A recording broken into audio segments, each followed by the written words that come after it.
ఆగు, నేను నీతో మాట్లాడాలి.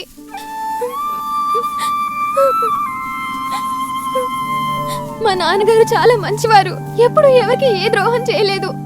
కానీ దేవుడి నగలు ఎందుకు దొంగిలించారో నాకు తెలియదు. ఊరి జనం ముందు మీరు అవమానపడడం నేను తట్టుకోలేకపోయాను.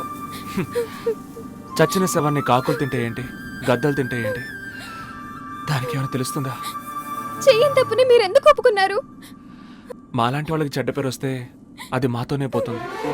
కానీ మీ నాన్న గొప్ప మనిషి, ఆయన అవమానపడితే అది మీ అందరినీ బాధిస్తుంది. నాకు ఊహ తెలిసిన దగ్గర నుంచి మా నాన్నగారు గుళ్ళో పూజ చేస్తూనే ఉన్నారు.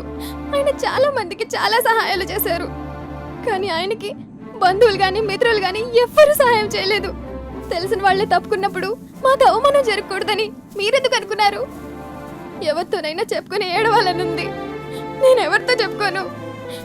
మీరు ఆగరా, నాతో మాట్లాడరా, ఒక్క నిమిషం ఆగరా, నా కోసం ఆగరా.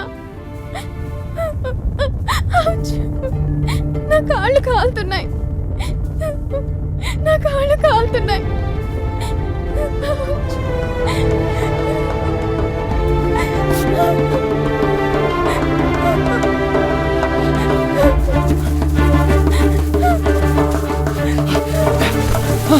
భాను, నా చేతుల మీద నిలబడు.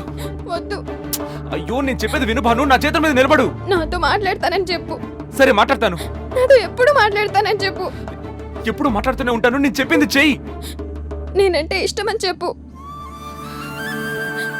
ఆ అర్హత నాకు లేదు భాను. తప్పంతా మాదే, మేమే ఆ అర్హత కోల్పోయాం.